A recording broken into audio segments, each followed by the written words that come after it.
There are new concerns tonight that the water declared safe to drink in West Virginia following a chemical spill 3 weeks ago may not be.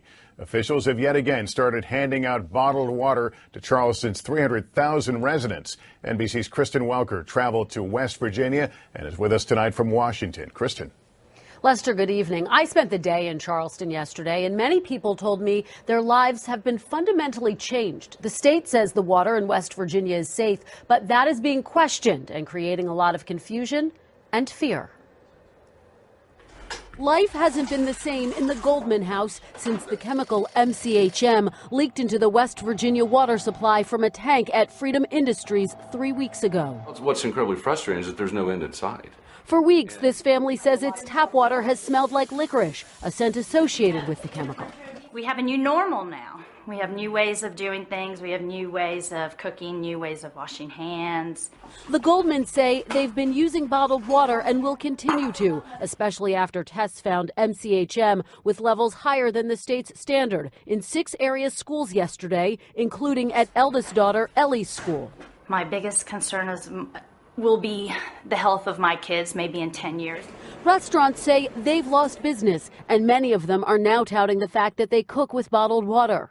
On the other side? All right. The state had stopped giving out bottled water for a few days, but started again Friday, officials say, to ease the public's concerns.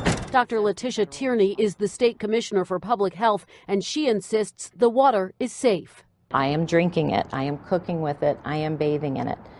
My family is as well. Why are you passing out water if the water is safe to drink?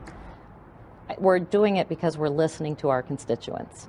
Okay, they just don't have confidence, and so we're trying to tell them we hear you. We have confidence, but we understand you don't yet.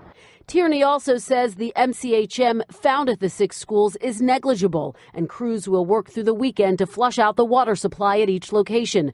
State Senator John Unger says the state and federal government need to do a better job of informing the public. Statements are said that we are like lab rats in the sense that this is the first time this chemical's been exposed to humans at a large scale. Pregnant women in particular have been told to refrain from drinking the water. For Jennifer Caruso, who is due any moment, it's pretty stressful, to be honest with you. It's just one more piece of conflicting information, adding to her fears. But to think about bringing this 1 day, 2 day old baby home and not knowing that, well, what are the real health effects? Because there's just so much uncertainty still. Now, the state is aiming to have the school's water at safe standards by Monday. Part of the broader problem is that very little is known about MCHM or a second chemical, PPH, which also leaked into the water supply. We reached out to Freedom Industries multiple times but got no response. A new study revealing a cancer-causing chemical has been detected in up to 2/3 of the nation's water supply, and that includes right here in Southwest Florida. 4 New Corner's Deborah Souverain looking at the areas with the highest concentration of the chemical, and she joins us live in the newsroom with what she found. Deborah?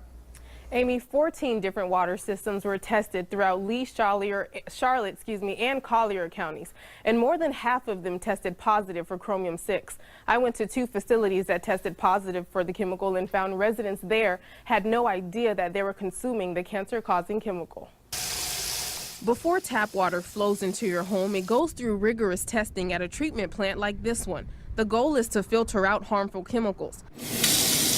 However, a recent study revealed many of you at one point drank water tainted with a cancer-causing chemical called chromium-6. Chromium-6. Have you ever heard of it? No, I have not. This mother and grandmother lived next to Winkler Pump Station for a decade. Last year, it became one of 6 water plants in Lee County which tested positive for chromium-6 between 2013 and 2015. We use it in our cooking.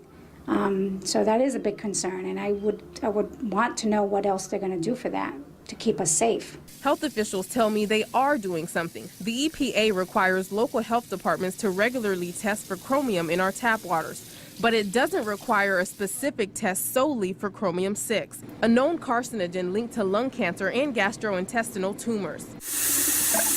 On average, Lee County's tap facilities, which tested positive, had levels 3 times higher than the recommended goal of 0.02 parts per billion set by California health hazard officials. This plant in Cape Coral was the only one in Cape that tested positive for the chemical in 2014, at a rate 34 times higher than the recommended levels. I find it pretty disappointing because I drink a lot of water every day.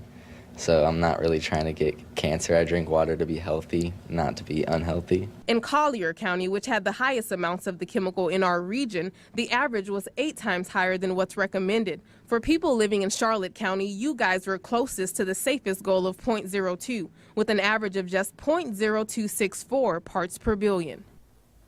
Now, I did some digging and found that filtration systems that use a method known as reverse osmosis are the best at filtering out chromium-6. There are several utility companies that use that method in our area. You can find out how your local water provider filters your tap by visiting their website. Live in the newsroom, Deborah Souverain, Fox 4, in your corner. Good information. Thank you. Erin Brockovich made it famous almost 20 years ago, and now a chemical suspected of causing cancer is apparently still contaminating tap water across this country. Researchers from the Environmental Working Group say they tested water in 35 cities. The chemical, known as chromium-6, turned up in 31 of them. And in 25, the levels are said to have been higher than what experts call safe. Here are the worst offenders, according to the study: Norman, Oklahoma; Honolulu; Riverside, California; Madison, Wisconsin; and San Jose, California. There is another water problem in one of California's smaller towns. Residents say it's like they're living in a third world country. Police say the water situation is so bad in the town of Seville that they have to use bottled water for nearly everything. And schools in the area are discontinuing their drinking fountains. Anita Vogel with the news. She's live in our West Coast News Hub today. And what's the problem in Seville? Well, Shepard, Seville is a very small town, about 350 people, and it's supported mostly by the agriculture and dairy industry. So as a result, chemicals and nitrates from fertilizer and pesticides have crept into the water system there. Now school kids at the town's only school drink out of a Sparklets bottle instead of from the drinking fountains, which have been disconnected for health and safety reasons. We cannot allow families in California to wake up in fear, filling up a glass of water from their tap because they're going to get sick. This is not going to happen in Hollywood. Parents in Hollywood don't have to worry about what their kids are drinking, so why should we? And most residents have agreed to pay an extra $50 to $60 a month to keep Sparklets in their home or bottled water in their home for drinking and cooking. Shepard. What are the health problems associated with these nitrates, and what's the state doing about it? Well, nitrates are linked to cancer and kidney disease. They can also cause fatality in infants, something called blue baby syndrome. The state says it is well aware of these problems, and it is hoping to give the town some money for some new pipes. But also, the public health department says there are lots of towns like Seville all over California, and Seville is not at the top of the list. So residents there, Shepard, are still waiting. Anita Vogel, live in L.A. Anita, thanks. In the East Bay, a cancer-causing compound in the drinking water has reached a near critical level, with concentrations of that compound higher than they have been in the last 20 years. Good evening, everybody. I'm Pam Moore. And I'm Steve Avison. This came to light today in a report by East Bay Mud, which provides drinking water to 1.4 million people.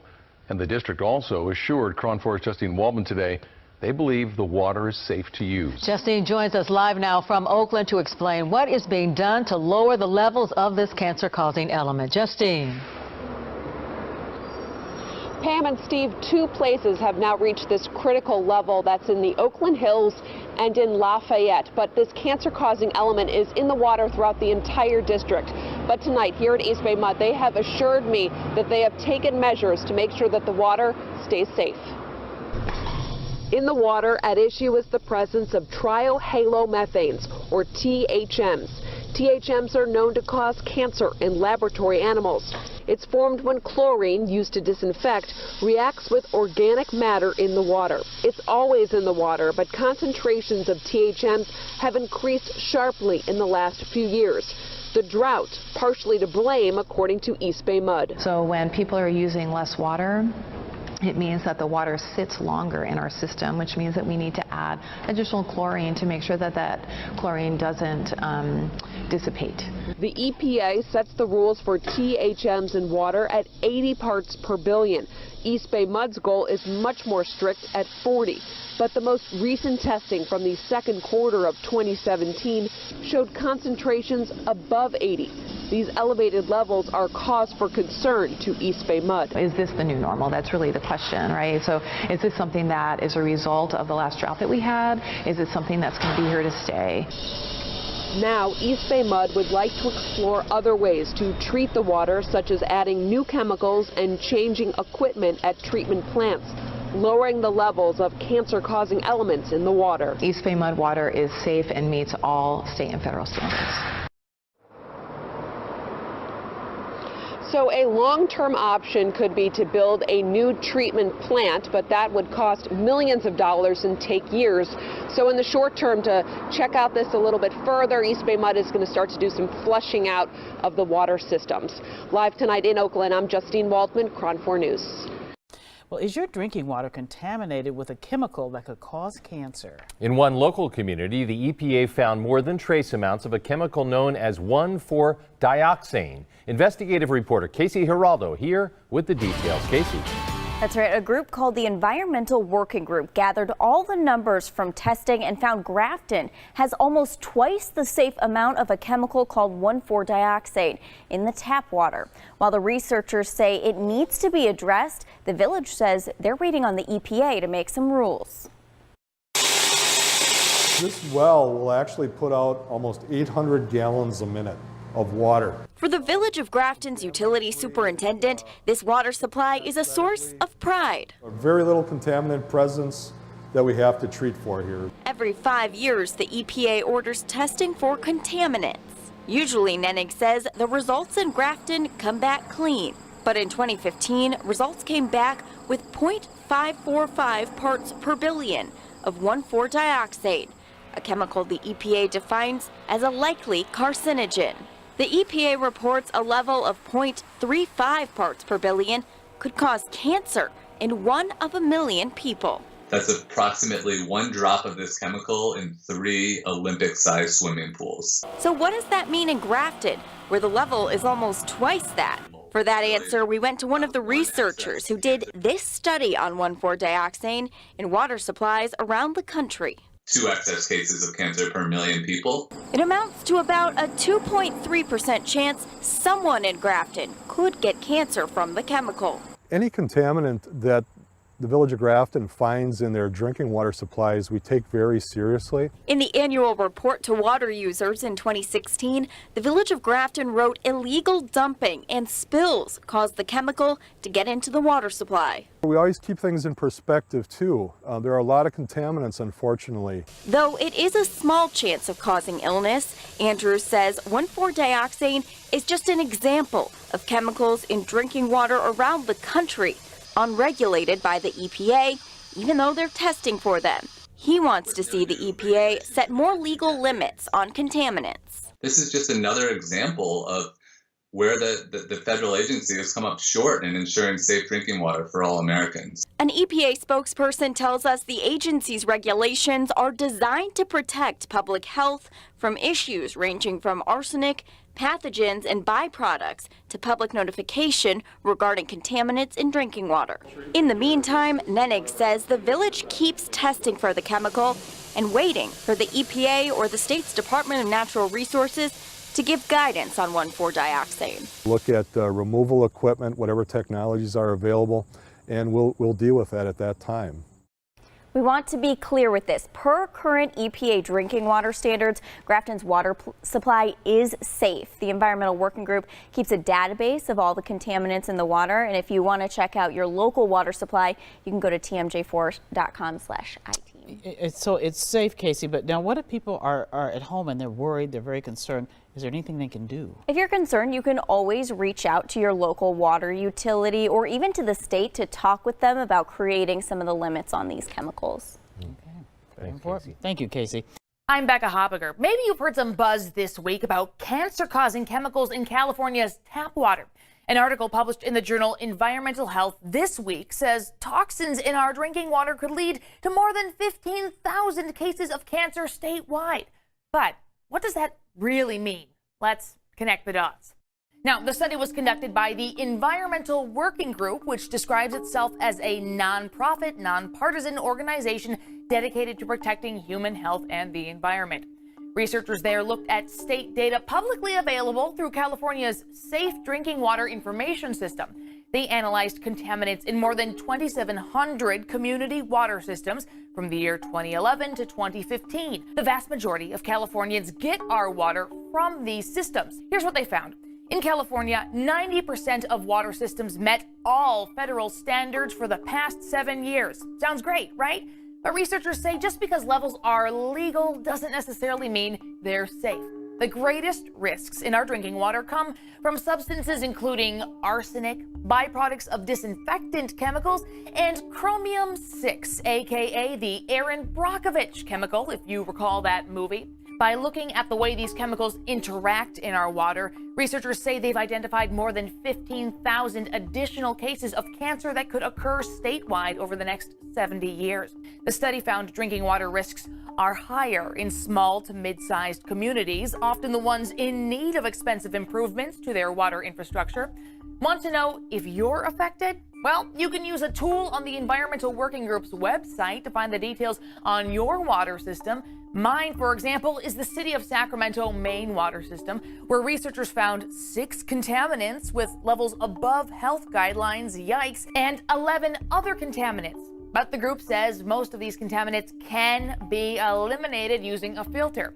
Now, we should add, California Governor Gavin Newsom is pushing legislation that would establish a drinking water fee to help improve tap water in communities that need it most. But critics have called that a water tax. That bill is still working its way through the state legislature, so chances of it passing are at this point unknown. Chromium-6 is a chemical known to cause cancer. It was made famous by the movie Erin Brockovich. In November of 2016, we began tracking chromium-6 in Houston's drinking water. After tests by Channel 2 Investigate showed elevated levels of that chemical, the city promised to track the source, ask for a study of cancer clusters, and then conduct more testing. 2 years later, we have new test results. Health reporter Haley Hernandez reveals what they show and new plans to address these ongoing concerns. The numbers are in. There's no denying it. People in Houston are drinking chromium-6. Scientists agree that at a certain point, chromium-6 can cause cancer. What remains up for debate, whether the amount in our water is harmful. While chromium-6 can be found in small amounts across the city, the zip code testing highest has us returning. The findings are quite startling. Year Reaching out to the Environmental Protection Agency after year. Elevated levels of a dangerous contaminant. To zip code 77099. The water is polluted here. It's bad. It's terrible. Akey has lived in Alief with his wife for more than 5 years. I don't even give my dog to drink it because the water is so bad.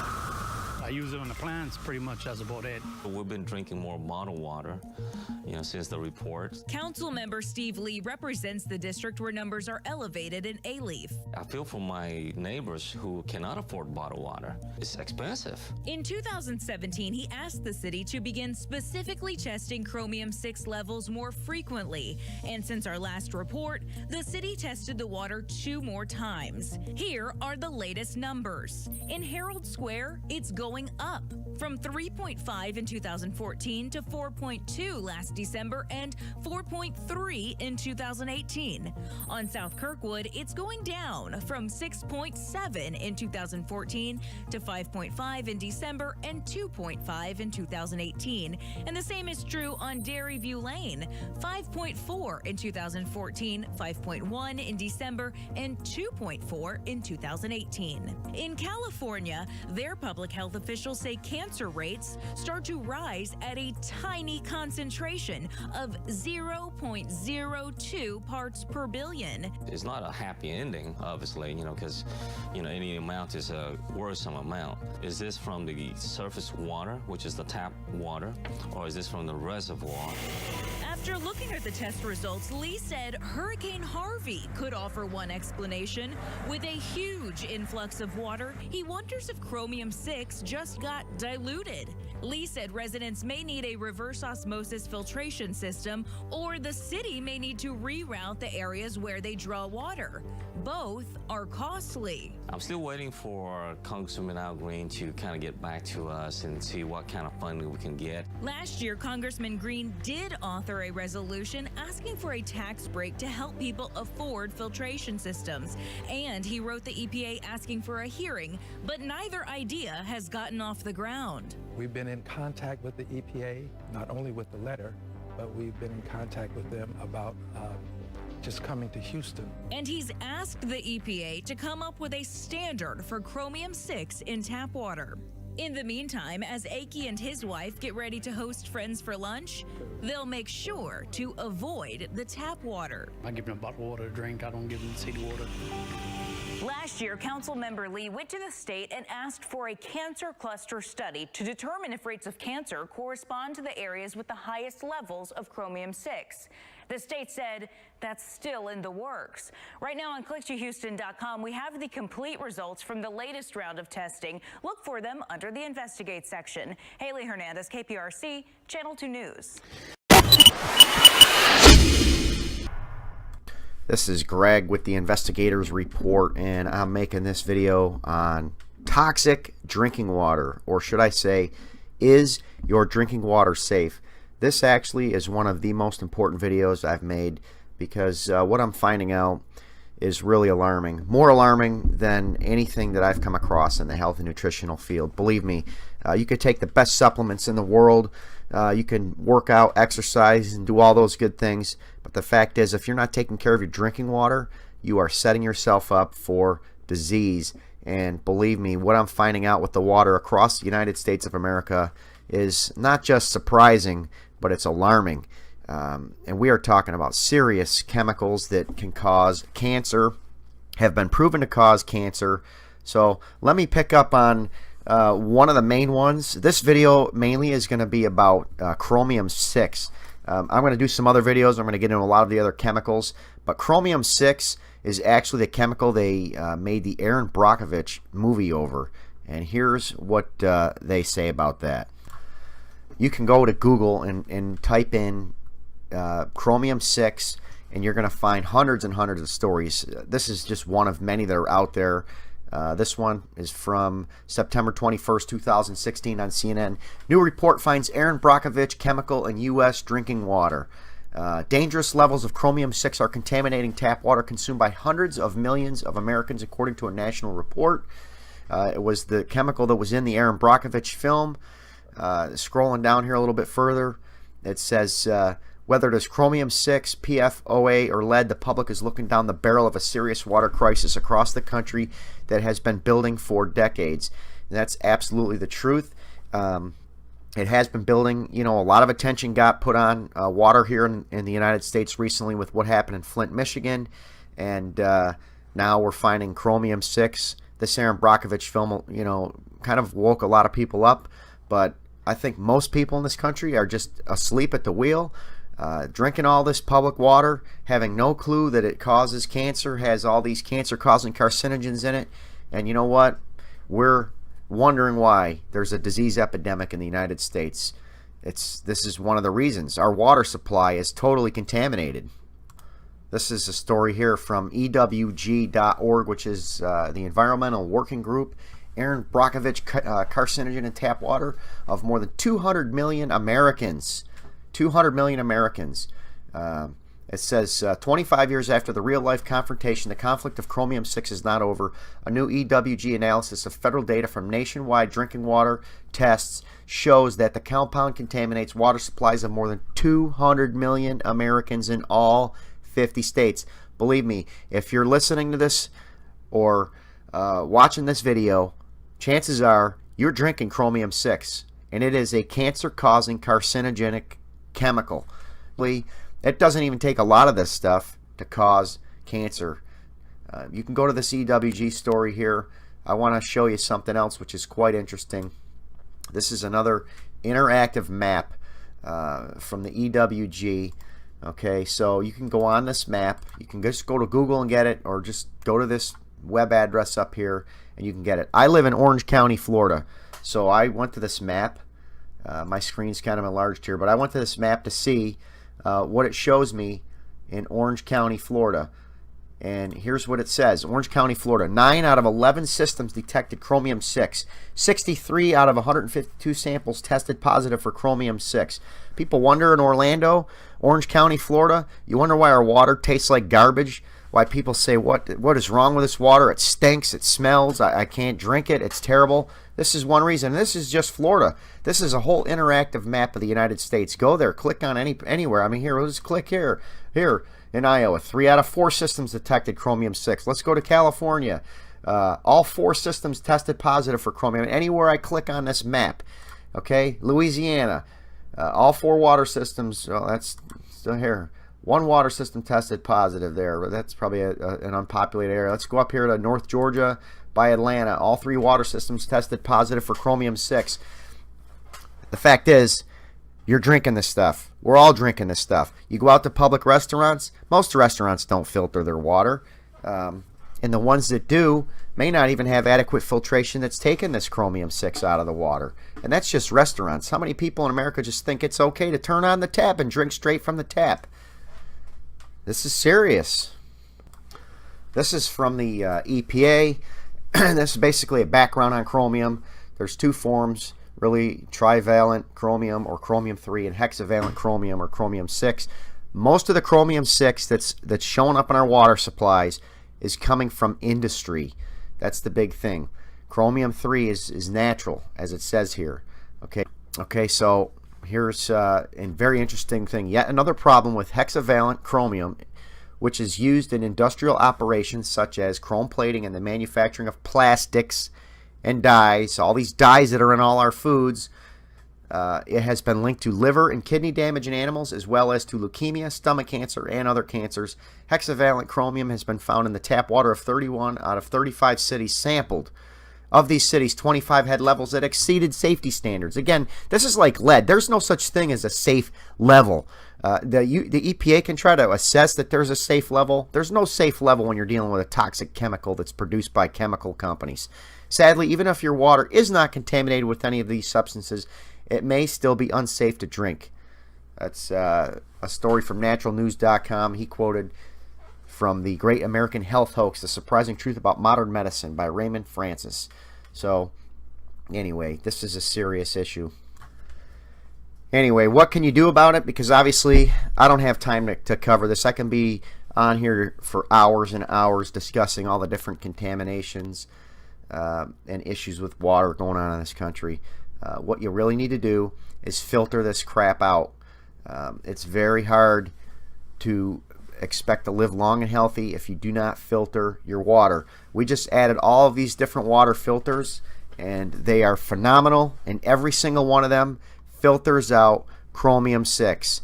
Just go to our website, 7lights.net, click on water filtration. Just briefly, I'm going to explain what we have up here. This is probably one of the best that you can get here. This pH 20 alkaline water filter, which actually cleans up and removes a ton of contaminants from the water. And in addition to taking out the contaminants, it takes out the chromium-6 and alkalizes the water at the same time. This is a fan favorite, one of the ones I think that's well worth having on hand. But if you don't want to spend that money and just are worried about drinking water, you can get one of these bottles. Okay, the pH 20 water, it's a 28-ounce flip-top bottle. That alkalizes the water and also takes out the chromium-6 and other chemicals. Or you can just get this standard advanced filter. Does not alkalize the water, but takes out all the chemicals, including the fluoride. Up to 90% of the fluoride is taken out of the water with this. The chemicals, the heavy metals. These are more of your survival canteens. This actually here is a radiological drinking straw. If you're under threat of radiation contamination from whatever, could be living near a nuclear power plant, could be a nuclear war that is getting ever closer. It's not even funny to laugh about that here in this country. Then something like this would be great to have on hand. The most economical system is probably just the family water filter. This does not alkalize the water, but it removes up to 99% of chlorine, chemicals, VOCs, and heavy metals, removes up to 90% of the fluoride, and most importantly, it does take out the chromium-6, and this system is only $59.99, so that would be a great deal if you want to just get the chromium-6 out. But again, go to our site, and I'm going to be making a lot more videos on this, so subscribe to our YouTube channel if you really want to stay informed, because water is the life force of mankind. We can't survive without water, and we can't survive without air. Those things are the two most important things. And like I said, you can have the greatest nutrition in the world. You can eat the best organic foods and do all the best exercising. But if your water is contaminated, you're still poisoning yourself. You're still susceptible to cancer and all these other things that are going on. So anyway, thanks for watching. Appreciate your time. Dangerous drinking water? A new report shows a chemical is in tap water, and you might not even know about it.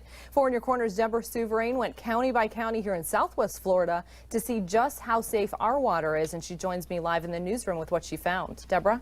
Amy, chromium-6 is a known cancer-causing chemical. However, most people out there aren't even aware that they're consuming it. And what I found out about our local tap water may surprise you. Each colored area on this map shows where a cancer-causing chemical called chromium-6 was found in tap water. The chemical was made famous by the film Erin Brockovich. Hexavalent chromium can be very harmful. So it kills people. Oh, yeah. Which tells the story of a single mother who exposed a California utility company for contaminating their water with chromium-6. But a new study is revealing the chemical is a widespread problem, and it's in your tap water too. Test samples show Lee, Charlotte, and Collier counties all tested positive for the carcinogenic chemical. Collier County showing the highest levels in the area, with the greatest concentration found in Naples tap water. Several of Lee County's water supplies also tested positive, with Cape Coral's water supply showing the strongest levels of chromium-6, and Charlotte, which had the lowest numbers in the region. They're all well over the 0.02 parts per billion, recommended by the California Office of Environmental Health Hazard Assessment. I called their office. It's an ongoing issue, and I think that the group that put out this report wanted to call attention to the fact that there are levels of chromium-6 in the drinking water of much of the country. In fact, according to the recent study, this chemical many of us are consuming is linked to lung cancer and reproductive problems. Chromium-6 does cause cancer. Our public health goal was based on a study that found rats and mice who drank water with chromium-6 developed gastrointestinal tumors. You might be thinking drinking bottled water can help you avoid this chemical, but that's not necessarily the case. Your tap water actually has to go through more rigorous testing than bottled water. Reporting live in the newsroom, Deborah Souverain, Fox 4, in your corner. I think. A new study claims drinking tap water in California over the course of a lifetime could increase the risk of cancer. Researchers blame contaminants found in public water systems in the state, including arsenic and radioactive elements like uranium. The study found those contaminants could contribute to about 15,500 cancer cases in California over the course of a lifetime. Water systems test for contaminants to maintain a safe drinking water supply. Researchers calculated the cancer risk by looking at the reported contaminant levels from 2011 to 2015. Hello, I'm Mark Brown. Click the ABC7 logo to subscribe to our Eyewitness News YouTube channel. The drinking water in Wilmington, North Carolina is being tested for a toxic substance called Gen X used in non-stick products. It turned up recently in the Cape Fear River, which supplies 250,000 people. Jerika Duncan is in Wilmington. This Fayetteville plant, 80 miles upstream from Wilmington, is where Gen X is manufactured by DuPont and Chemours. Company officials recently revealed the chemical has been released into the river for nearly 4 decades. It caught us all off guard. Wilmington Mayor Bill Saffo. We don't know what this is going to do to us that have been drinking it for long periods of time. A 3-year study by North Carolina State University and the EPA out this past fall showed an elevated presence of Gen X in Wilmington's tap water. but the findings weren't publicly disclosed until this month. So I ask all of you to keep this going until our water is clean. Last week's city council meeting was standing room only.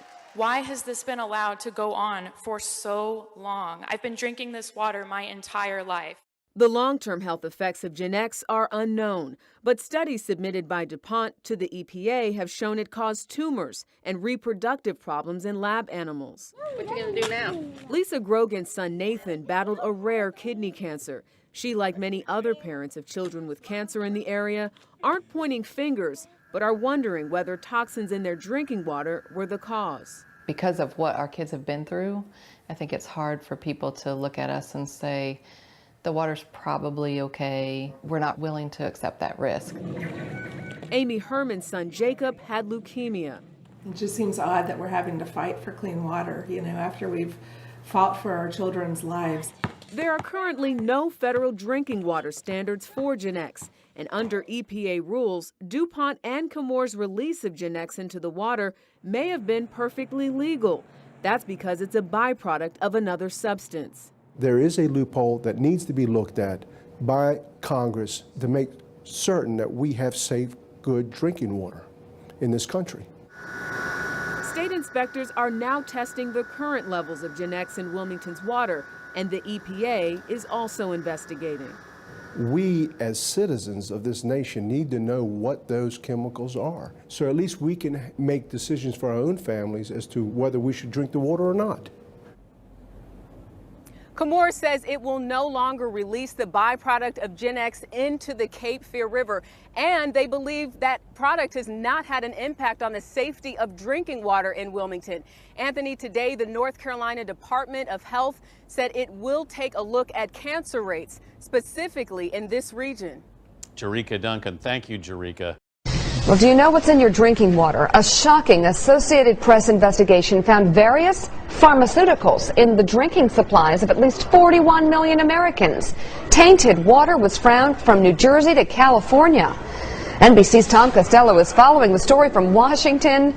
Tom, I've been dying to ask somebody some questions about this story. First of all, what kinds of drugs are we talking about, and how dangerous is this? Pretty wide range. Here's the drinking water in Washington, D.C. They found 6 pharmaceuticals in our drinking water here. They include ibuprofen, caffeine, monosin, and about 3 or 4 others. In Philadelphia, they had 56 pharmaceuticals or byproducts. They range everything from epilepsy medication to mental health medicines to pharmaceuticals that really run the gamut. Here's the bottom line from the Associated Press on the study they did. It was, as you mentioned, a 5-month investigation involving the AP investigative team. 50 major cities in 50 states were looked at, and drugs were found in the water of 24 major cities. We're talking 41 million Americans here who drink that water. So what's in the water?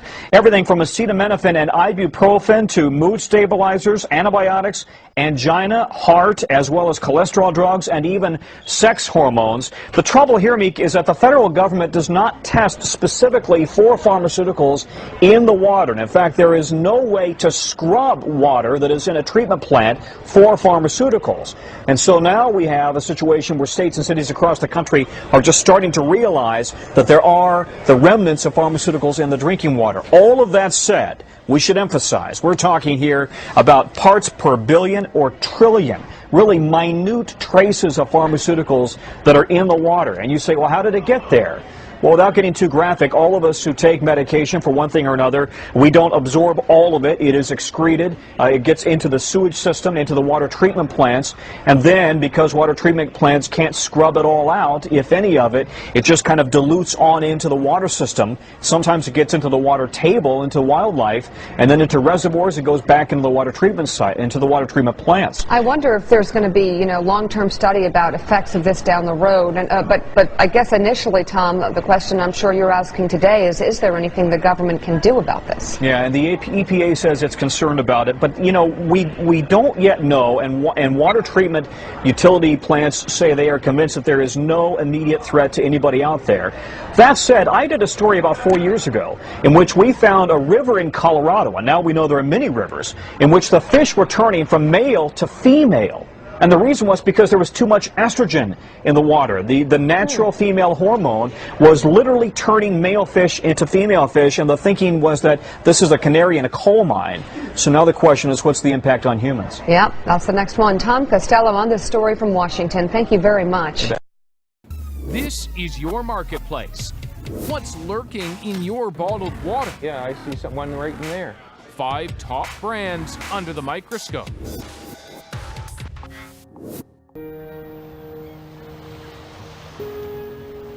We've got 20% of all the world's fresh water just in this country.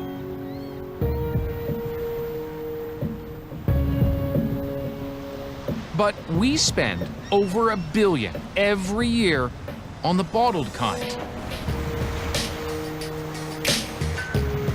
So, we're going shopping in 4 cities across Canada to test what exactly we're drinking. Thank you. Could I ask you a quick question for CBC? It's about bottled water. It's about bottled water. It's about bottled water. And we're asking, why do we drink so much of it? I'll take a bottled water to work with me. The bottled water, it's just for convenience, so when I go out or I go to church. Because I love the taste of it, and it has magnesiums. I like to drink this one because I think this one is the safe water than the tap water. You think this is safer than the tap water? Yes. I don't ever drink tap water. You don't ever drink tap water? No, I never drink. Ever. Do you think that this is cleaner than what comes out of the tap at your house? Yeah, I would think so. But how pure is it? We're gonna find out. While I'm in Toronto picking up some leading brands, colleagues are doing the same in Vancouver, Calgary, and Montreal. These are the top sellers in Canada, bottled in places like Aberfoyle, Ontario, and Hope, BC, springing from municipal water sources in Vancouver, Peel, and Montreal, and from Coca-Cola plants in Calgary and Brampton. Some of it comes from the foot of the Laurentians and remote streams in western Quebec. It's all ending up here at McGill University, at a lab that specializes in water quality protection. Natalie Tuvenji and her team are going to try to figure out if bottled water is as pure as the marketing suggests. So we've brought you bottles of water from different places across the country, different brands. How long does it take to actually do all that testing? Well, it's definitely going to take us several weeks. We're going to add a dye to each bottle. We're going to filter that water, and then we're going to look at it under the microscope. We've asked them to look for any signs of plastic contamination, especially microplastics, small pieces of plastic debris in our environment, all there because of all of us. Like when we wash our clothes and they shed plastic fibers, the daily wear and tear from our tires, the breakdown of bottles and bags, trillions of tiny particles causing some very big worries.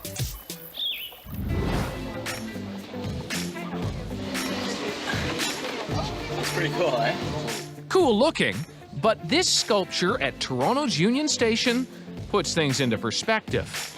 It's made up of 12,000 bottles, the same amount thrown out every 4 minutes in Ontario alone. Much of it ends up in the world's waters.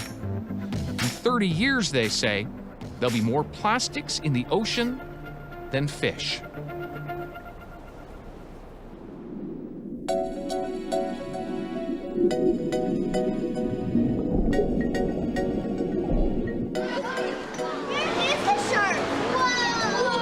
Kids are learning about our impact on marine life here at Ripley's Aquarium in downtown Toronto. It's an amazing setting to underscore what's at stake. And it's actually really bad for animals. Does anyone know what that is? Plastic. That's right. Plastic is the most dangerous form of litter. They hear how plastic could be making its way through the food chain. Remember, who eats fish? We eat fish. Do you think the fish we eat have plastic in them? Makes you wonder, what about the water we drink?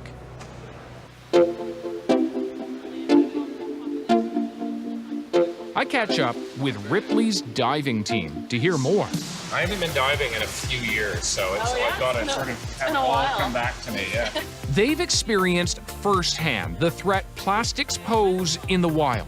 You ever seen plastic in the water? I have. Unfortunately, even in the most remote places that you think you're far away from all the lands of all the populations, you will still find plastics, unfortunately.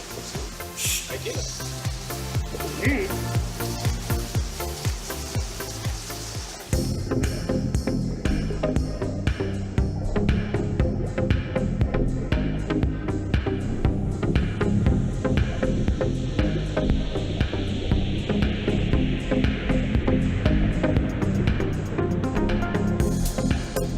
Are we really ready to trade all this for convenience? We're buying more bottled water than ever before. How do we get so supersized on plastic? So plasticized?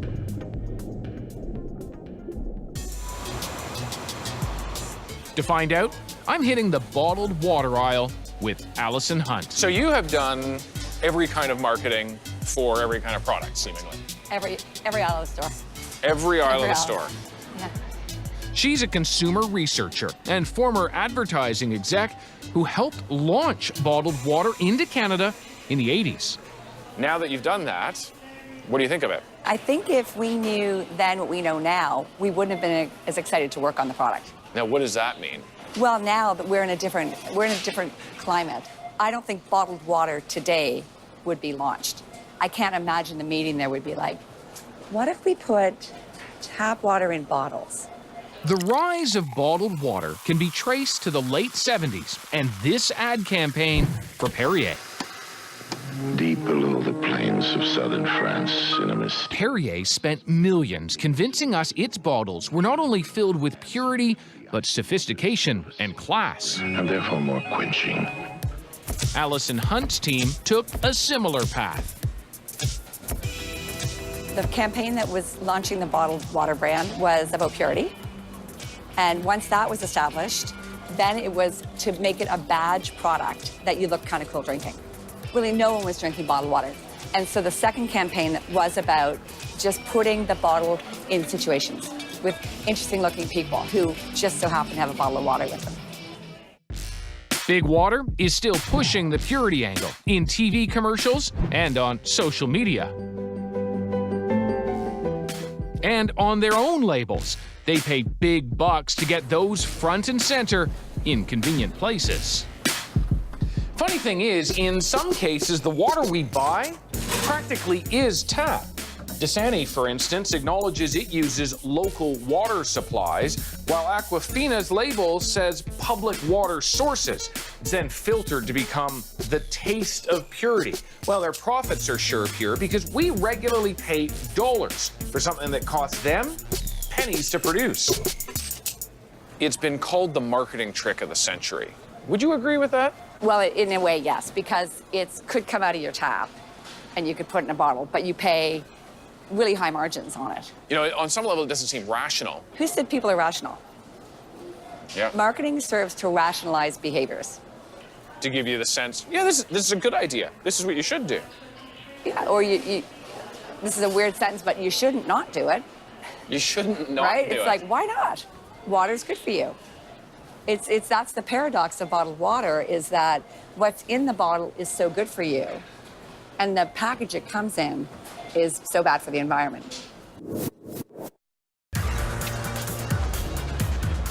We're at McGill University in Montreal, where they're testing top brands of bottled water. Yeah. Natalie Tavenci and her team have been searching for signs of microplastics. A special dye is mixed into the water, then carefully filtered. The aim is to catch any foreign particles like plastic. From there, a microscope and some CSI-type equipment try to pinpoint the particles. You should be able to see some particles by eye. Oh, yeah, I see one right in there. Yeah, and there's another one there.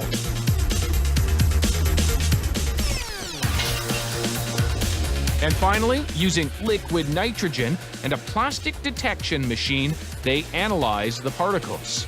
That little tip there is going to be right on top of our particle. It's going to touch the particle? Yes. And then it can tell you what it is? Exactly. A waveform is created, which is then matched to known plastics. The verdict? The graph of this particle shows us these three peaks, which are very characteristic of polyethylene terephthalate, which is the material of the plastic bottle. PET. PET.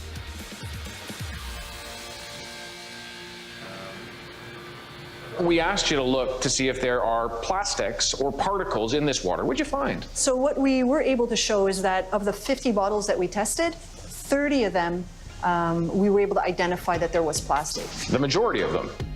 The top chart shows particles above 100 microns. How big is that? 100 microns is about the size, the width of a human hair. So it's pretty small. But big enough to identify many of the particles. We know that there are different types of plastics. So for example, we found rayon, which is a material used in clothing.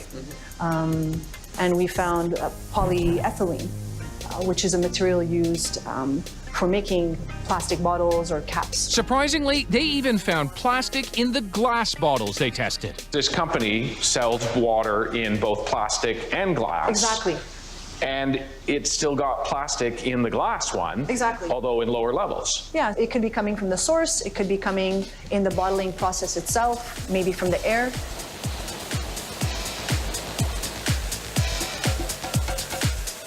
The question of how particles get into bottled water is just one of many mysteries surrounding this story. For instance, the bottom chart shows even tinier particles below 100 microns, and there are many more of them in every bottle. But why? And what are they? Yeah, these super tiny ones, I mean, 2,250 in one bottle, 1,100 in another. Do we know if any of them are plastic? So we were able to show using a very specialized technique that some of these particles are in fact plastic. We don't know how many of them, but we can indeed say now that some of these particles are plastic. It's preliminary, but tiny plastic particles are in at least one of the bottles, bigger plastics in 30 of them. As for all the other particles they found? If they're not plastics, then what could they be? Well, there could be organic matter that's present in the source water. It could be dust that potentially gets into the bottle because dust would contain different organic components. All of the 5 brands that we tested sent written statements stressing how seriously they take food safety, quality control, and filtration. Most of them acknowledge that microplastics are everywhere now and say they want to be part of the solution. Bottom line, they say, their water is safe. If microplastics are everywhere, including bottled water, it begs the question, what could that be doing to us? For answers, we're at the University of Toronto, inside a lab run by Chelsea Rockman. We humans are living in this big experiment right now. She's an ecologist who researches plastic pollution. More often than not, microplastics. Where are we seeing them? So we started out in the middle of the ocean. Now we see them in lakes, in rivers, in bays. We see them in our seafood. We see them in animals at every level of the food chain. Should we as humans be concerned? So for human health, we really don't know. The theory is that this is dependent on size. If a particle is less than 150 micron, evidence suggests that they might leave our gut and head into different organs, different parts of our body. And we are seeing particles of that size. When we have fed microplastics to animals, we have found things like liver toxicity. So the beginning of tumor promotion in the liver of a fish that's been exposed to microplastics for 2 months. But when it comes to humans, we just don't know. Rockman says much more study is needed, and soon. For me, it's something showing us that the mismanagement of our waste and our large use of materials is coming back to haunt us in our own food and on our own dinner plate. So hopefully that's enough for people to listen, to have some sort of wake-up call, to rethink the materials that we use and rethink our waste management system.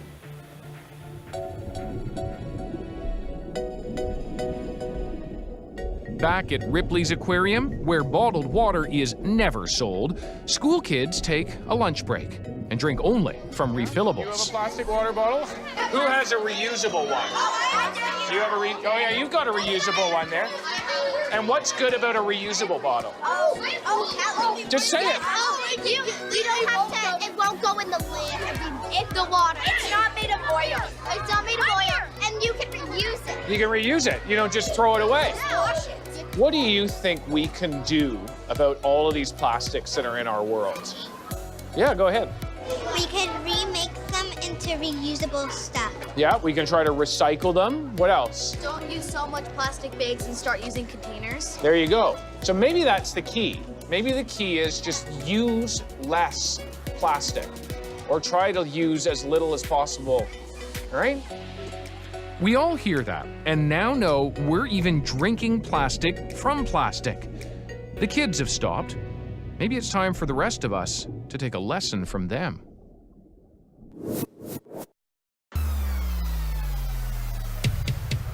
In a world where it's getting tougher to tell the difference between a real deal and a real scam. These companies are scammers. Where it feels like big business is against us.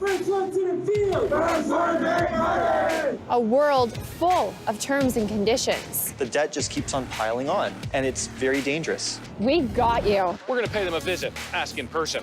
Are you ripping people off? Don't you think you're breaking the trust of your clients? And we're digging deep.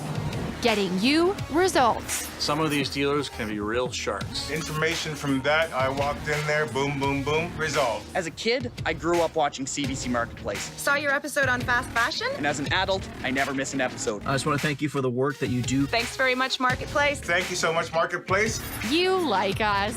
But what do you think we should investigate next? The price of cell phones, more on the insurance. Insurance. The scams at the mechanics. Send us your emails, your tweets, find us on Facebook.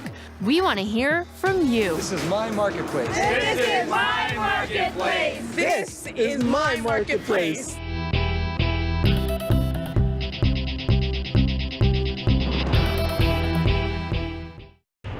Last night, Channel 2 Investigates exposed a cancer-causing chemical found in Houston drinking water. The levels we found on average are more than 30% higher than the state of California recommends, and some parts of Houston are more than 300% higher. Well, this morning, health reporter Haley Hernandez looks more into what you can do to protect your family from exposure. It has the potential to cause increased risk in cancer. Chromium-6 is a cancer-causing chemical that can be naturally occurring or come from industrial pollution. The Environmental Working Group reviewed test results across Houston and found neighborhoods in zip code 77099 had levels 300 times over California's health goal. The movie Erin Brockovich documented the deaths of California residents exposed to high levels of chromium-6. So what can you do to keep your drinking water safe? There are multiple technologies that can take out chromium-6 from drinking water. Rice University's Dr. Lee says a fairly proven method to remove chromium-6 are reverse osmosis filtration systems. Some can be installed under your sink. They'll cost you anywhere from $100 to $1,000. This becomes really your personal choice because EPA has not made a conclusion on what is a safe level of chromium-6 in drinking water yet, right? So, but there is toxicology studies that indicate that you may increase the cancer risk at this very low concentration. So it becomes a personal choice whether you wanted to install home water treatment device. So if you lived in this area, would you have a water filtration in your home? If I live in this area, if I find these high concentrations, I probably would. Carbon filters like the Brita brand will not completely eliminate chromium-6 and would require frequent maintenance. There is ion exchange material in the Brita filter that could take out some chromium-6, although the capacity would be fairly low, so that's why you will probably need to replace the filters much more frequently than what they are designed for. She says it is wrong to assume bottled water is any better because it has even fewer regulations. Rice University is working with 3 other institutions to develop a large-scale filtering system for entire communities, although it's not ready for market yet. So if you know where your drinking water is coming from, you can easily figure out whether or not it has chromium-6 in it. Right now on click2houston.com, we've put interactive maps of Houston's drinking water, plus we've got the surrounding counties. You'll find it under this article in the Investigate section. I'm health reporter Haley Hernandez, KPRC, Channel 2 News. When we turn on the faucet, we expect the water that comes out to be safe. Water providers around the country test for hundreds of contaminants known to be harmful to human health and try to keep them below dangerous levels. Despite the testing, there are some things that are getting through. In tonight's signature segment, we look at a chemical called 1,4-dioxane. The Environmental Protection Agency says it's, quote, likely to be carcinogenic, and it's been on the radar of drinking water regulators since at least 2009. However, it remains almost completely unregulated in drinking water. Tonight, we begin the first of two reports on drinking water and the challenge of making sure that what comes out of our taps is safe to use. Imagine the water filter on your kitchen counter. What we're standing next to are just a few thousand times bigger. This is raw water going out to each of these two vessels that are filled with virgin granular activated carbon. We're at a water treatment well in Green Lawn, New York. And my guide is Jason Heim, a public health engineer with the Suffolk County Department of Health. This is the last step before it's sent out to thousands of homes. But even before it gets here, the water, which is pumped from more than 300 feet underground, is treated with chemicals like chlorine and is adjusted for the correct pH level. This equipment here monitors the pH level as it goes out to the consumer. So this is monitoring the chlorine that's going in the system, and this is just trying to hit 7 exactly.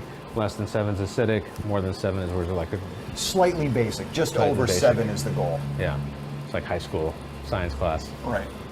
All the county well water is regularly tested here at the Public Health Lab. Suffolk County goes far beyond the nearly 100 contaminants regulated by the U.S. Safe Drinking Water Act. But despite the treatment and testing, there's at least one important unregulated chemical sliding through. And the Environmental Protection Agency says it's, quote, likely to be carcinogenic to humans. We're analyzing for close to 300 different parameters, including volatile organic chemicals, semi-volatile organic chemicals, pesticides, radionuclides, inorganics, metals, bacteria, pharmaceutical and personal care products, and several emerging contaminants of concern, such as 1,4-dioxane. 1,4-dioxane is a chemical found in degreasers, paint strippers, and household products, and it's one of about 85,000 chemicals in use in the United States that are not regulated in drinking water. In 2009, the EPA added 1,4-dioxane to a list of contaminants to possibly regulate and required every large water provider in the country to test for it.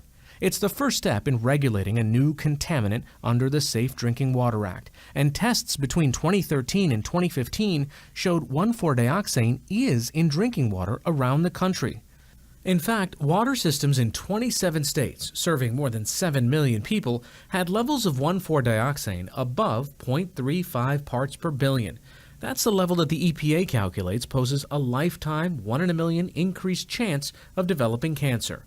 People say it's 1 in a million chance. Well, maybe that sounds great unless you're the one or your family member is the one. Adrian Esposito runs Citizens Campaign for the Environment. It's based on Long Island, which was found to be a hotspot for 1,4-dioxane. 73% of water authorities here had levels of 1,4-dioxane above that long-term cancer risk, compared with just 7% nationwide. Long Island's industrial legacy, with its 34 Superfund sites, is partly to blame. It can take decades for pollution to make its way down to the underground aquifer that supplies Long Island's water. The majority of Suffolk County is also unsewered, and household products like detergents, where smaller amounts of 1,4-dioxane are present as an unlabeled byproduct, end up in septic tanks and can leach into the groundwater. There, unfortunately and alarmingly, is a gigantic gap between what we know and what we don't know. So we have a lot of water suppliers. They're very judicious. They follow the law. They test more frequently than they're required to. But there's literally thousands of chemicals that are not being tested for and may or may not be in our drinking water.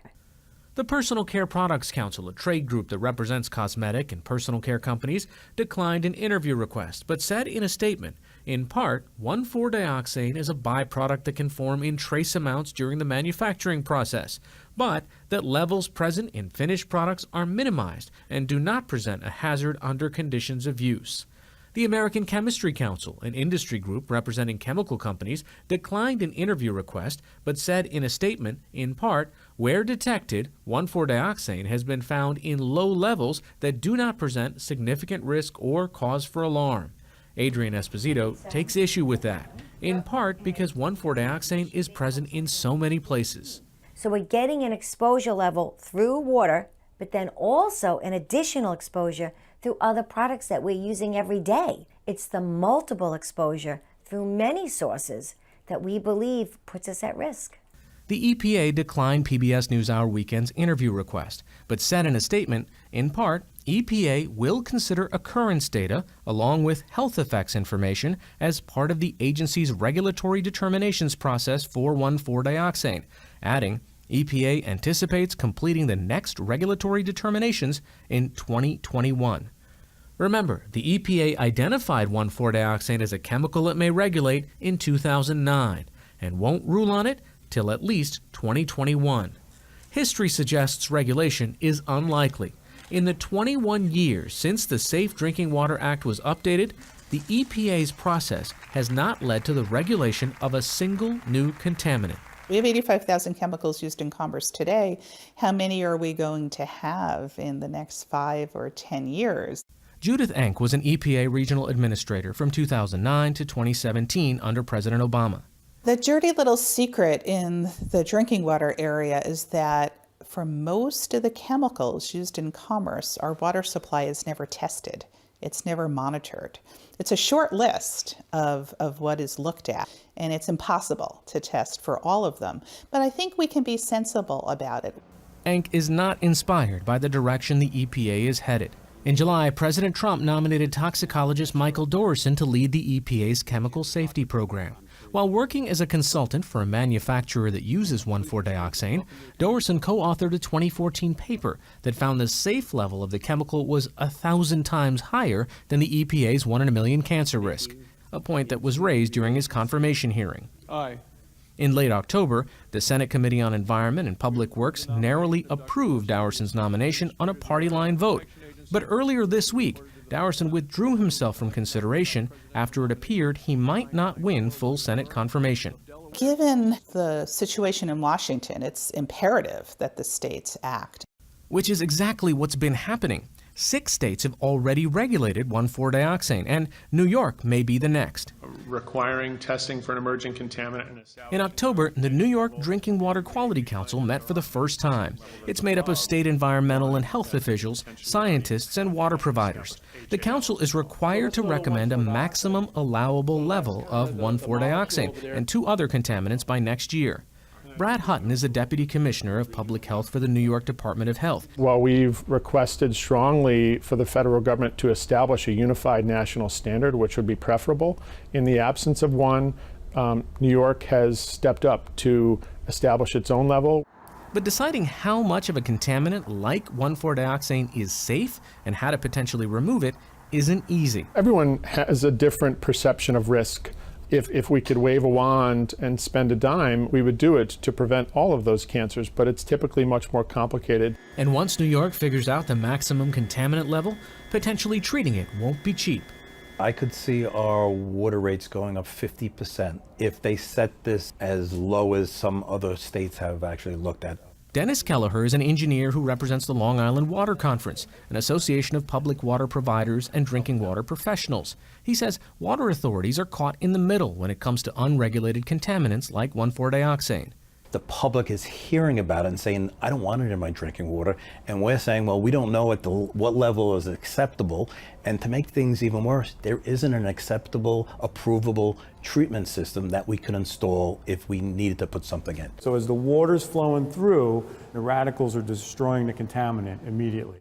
Joe Riccaro is a water quality engineer for the Suffolk County Water Authority. This is one of the first full-scale pilot projects in the country to remove 1,4-dioxane from water. But it's going in right here, 1,4-dioxane passes right through traditional treatment and filtering technology, so the utility's been testing a method called advanced oxidation process. A chemical is added to the water, and it's then run past 72 UV lamps, which strips out the 1,4-dioxane. While the state and county have yet to officially give the go-ahead to put it online, tests show it reduces 1,4-dioxane below detectable levels. But the system isn't cheap. Treating just the Suffolk County wells that are above the 1 in a million cancer risk level, it would cost about $155 million. Activists working to limit this chemical say it's worth it, and that federal and state regulators need to take a more active role. We need a public health standard, not one driven by the economy or the economics of the filtration. We need one driven by what protects us from getting cancer. The goal is to keep people healthy. And that's going to cost money. I'm sorry, but it's not free. While this UV filtering system may work for 1,4-dioxane, for water authorities like Suffolk County, it's not easy keeping up with new threats to drinking water. As we move forward, there's no black box. There's no magic treatment that's going to remove everything. And I mean, that's the bottom line. A new global study is laying waste to the supposed purity of most bottled waters. Researchers affiliated with the journalism organization Or Media tested nearly a dozen brands of water purchased in countries around the world, and they found some disquieting things. David Common's been looking at that research. David here in studio with me. This is the largest investigation of its kind, as I mentioned, in a number of different countries. Tell us what it found. So what they did is they went to a number of countries, Asia, North America, South America, Europe, and they pulled bottled water that was available on the shelves and sent it to a lab in New York, had it tested, and they were looking for microplastics. Those are extremely tiny pieces of plastic, the thickness of a human hair. And in many cases, they found them. In fact, in 93% of the bottles that were tested, brands that you know, Aquafina, Dasani, Nestle, the list goes on and on. So international brands Evian, and not San any Pellegrino. brand in particular. Wow. No, yeah, all sorts of brands. In 93% of the bottles they tested, they found these microplastics. Now, in some cases, they were very, very tiny amounts. In some cases, they were thousands of particles in a liter of water. The average bottle would be about half a liter. So it gives you an idea that there can be a significant number of them actually out there.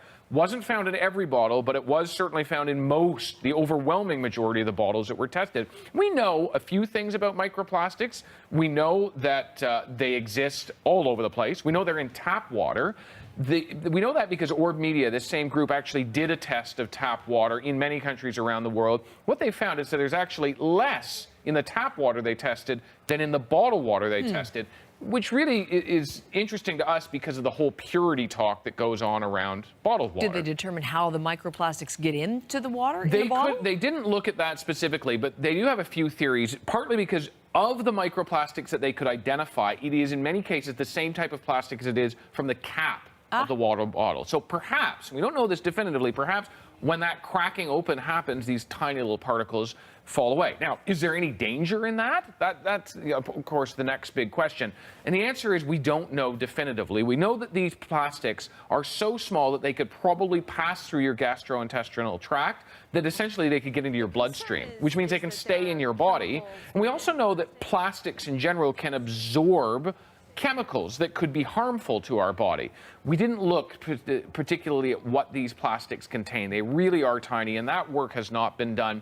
But it does certainly suggest that more work does need to be done. And this is a whole new emerging area of science for the very reasons that you highlight. It's interesting, the companies, when asked for statements, they pointed to the fact this is a new area. There are no uniform standards, there are no regulations for these things, are there? Absolutely, and there is, as the companies well point out, there is nothing that says you have to have below a certain amount or you can't have any. There's nothing in the world that says something like that. But we also have questions from scientists about what it might do. And so the companies come back to us and say, we're interested in this as well, but it's an emerging science. Some of the companies, some of the brands actually came back and said, yeah, we found microplastics too, though in much lower levels than this Orb study is finding.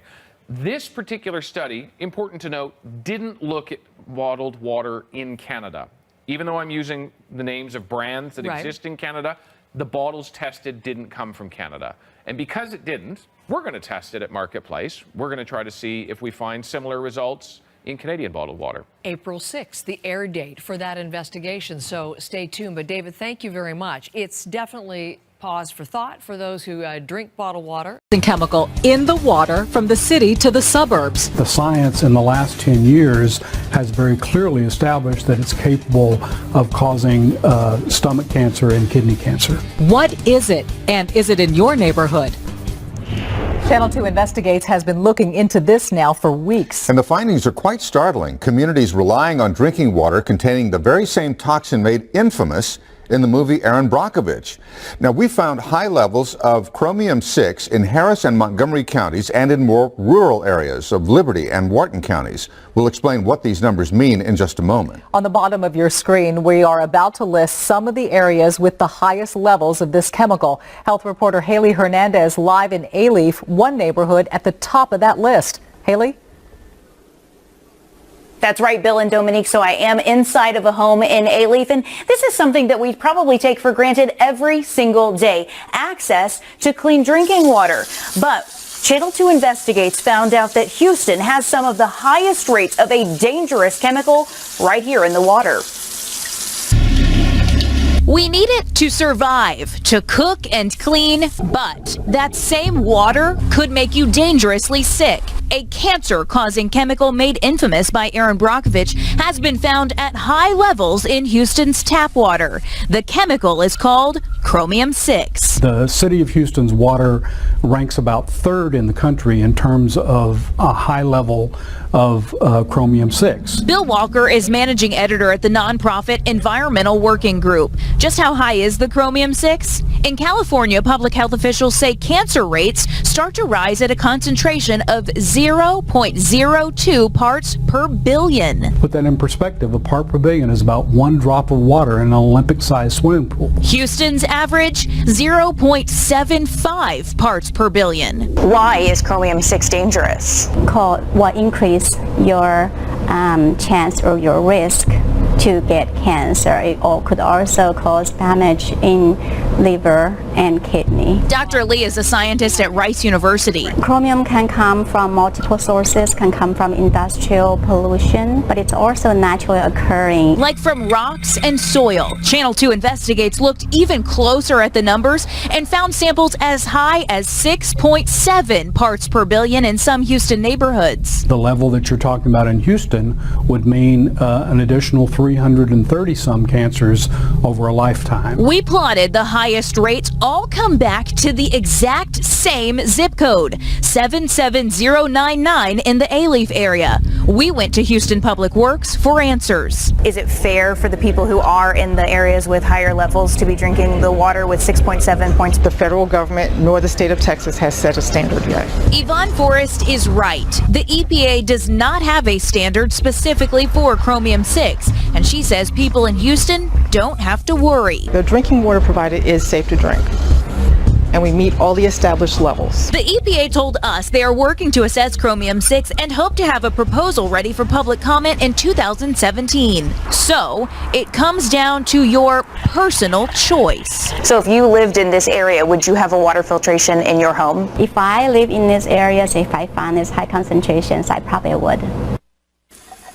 So then the burning question is, why are the samples so high in 77099? Well, the city says that these locations are served from an underground aquifer, and they say that the chromium-6 is just more naturally occurring in these areas, like where I am right now. Reporting live in Alief, I'm Haley Hernandez, KPRC, Channel 2 News. Important work, Haley. Thank you.